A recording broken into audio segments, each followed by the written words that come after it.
అఖిల భారత కాంగ్రెస్ సేవాదళగా రూపాంతరం చెంది దానికి మొట్టమొదటి అధ్యక్షుడిగా అఖిల భారత కాంగ్రెస్ సేవాదళ అధ్యక్షుడిగా నెహ్రూ గారిని గాంధీ గారు వల్లభాయ్ పటేల్ గారు మిగతా వాళ్ళంతా కలిసి సేవాదళగా మరి సేవాదళ అధ్యక్షుడిగా నెహ్రూ గారిని నియమించడం జరిగింది. ఆయన ఆధ్వర్యంలో స్వతంత్ర పోరాటంలో సేవాదళ్ అటు మహిళలు ఇటు పురుషులంతా కలిసి సేవాదళ రూపంలోనే స్వతంత్ర పోరాటంలో అనేక మంది సేవాదళ కార్యకర్తలంతా పోరాటంలో పనిచేసి అసలు బాసిండ్రు.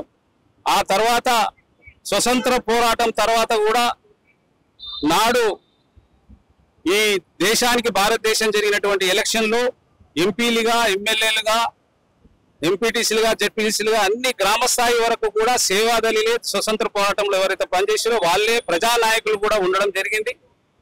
ఆ తర్వాత మొట్టమొదటి ప్రధాని గారు కూడా మా సేవాదళ నుంచి వచ్చినటువంటి నెహ్రూ గారే. ఆ తర్వాత ఇందిరాగాంధీ గారు రాజీవ్ గాంధీ గారు కూడా సేవాదళకు ట్రైనింగ్ తీసుకొని సేవాదళ తర్వాత ఆయన ప్రైమ్ మినిస్టర్ కావడం జరిగింది. సోనియా గాంధీ గారు కూడా తీసుకోవడం జరిగింది. మరి ఆనాటి నుంచి ఈనాటి వరకు కూడా సేవాదళ పాత్ర అనేది ప్రముఖమైనది. దాదాపుగా దీని 100 సంవత్సరాల పై చిలుపు పార్టీ కంటే ముందు నుంచి ఈ సేవాదళ పనిచేస్తుంది.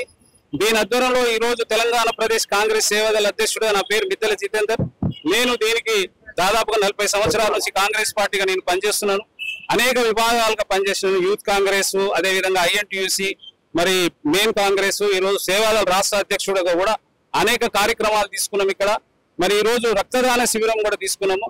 మరి దీనికి మరి నాడు 1923 నుంచి హిందూ ముస్లిం సిక్ ఈసాయి అనే సర్వధర్మం ప్రకారంగా సేవాదళ పనిచేస్తుందని దాని ఉద్దేశంగా మరి నాడు 1925లో ఒక దురపతితో ఆర్ఎస్ఎస్ ను నియమించుకొని వారు ఆర్ఎస్ఎస్ రూపకంగా ఒక హిందూ ఎజెండా మీదనే పనిచేస్తుండ్రు.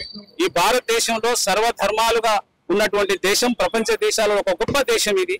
హిందూ ముస్లిం సిక్ ఈసాయి అనేది అన్ని కులాలు మతాలు ఉండేటువంటి దేశంలో ఓన్లీ ఆర్ఎస్ఎస్ రూపకంగా వాళ్ళు ఒక హిందూ ధర్మం ప్రకారంగా మిగతా కులాలను వ్యతిరేకిస్తూ అనేక రకాలుగా ఇబ్బందులు పాలు చేస్తున్నటువంటి ఆర్ఎస్ఎస్ ని దీటుగా ఈరోజు దేశం కోసము, దేశంలో ఉన్నటువంటి పరిస్థితుల కోసము, ఈరోజు కాంగ్రెస్ పార్టీలో ఉన్నటువంటి పరిస్థితుల కోసము మేము రాష్ట్ర కమిటీ, జిల్లా కమిటీలల్లో మరి గలీ సేవాదళ రూపకంగా ప్రతి వాడవాడలకు వెళ్ళి మరి నాడు స్వతంత్ర పోరాటంలో ఎవరు పనిచేసిండ్రు, ఈ రోజు మరి ఫలాలు ఎవరు అనుభవిస్తున్నారు అనే విషయాలు మేము చెప్తున్నాం. అదేవిధంగా నాడు గాంధీ గారు 6 సంవత్సరాల 6 నెలలు జీవితాన్ని గడిపారు. నెహ్రూ గారు 9 సంవత్సరాలు 9 నెలలు జీవితాన్ని గడిపారు.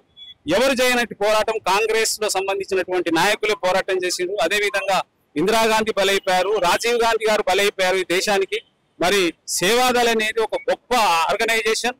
మరి రాబోయే కాలంలో ఈ రోజు ఇక్కడ ఉన్నటువంటి తెలంగాణ ప్రదేశ్ కాంగ్రెస్ కమిటీ అధ్యక్షులు మహేష్ కుమార్ గారి ఆధ్వర్యంలో, అదేవిధంగా యంగ్ అండ్ డైనమిక్ లీడర్ అయినటువంటి రేవంత్ రెడ్డి గారి ఆధ్వర్యంలో రాబోయే కాలంలో దీర్ఘకాలికంగా ప్రభుత్వం ఉండే విషయంలో మేమంతా సేవాదళ మరి ప్రభుత్వం ఇచ్చినటువంటి కార్యక్రమాలు, పార్టీ ఇచ్చినటువంటి కార్యక్రమాలు ప్రజల వద్దకు తీసుకెళ్లి మరి పార్టీని బలోపేతం చేస్తాం. ఇటు ప్రభుత్వం కూడా దీర్ఘకాలికంగా ఉండేటట్టుగా ప్రయత్నం చేస్తాం.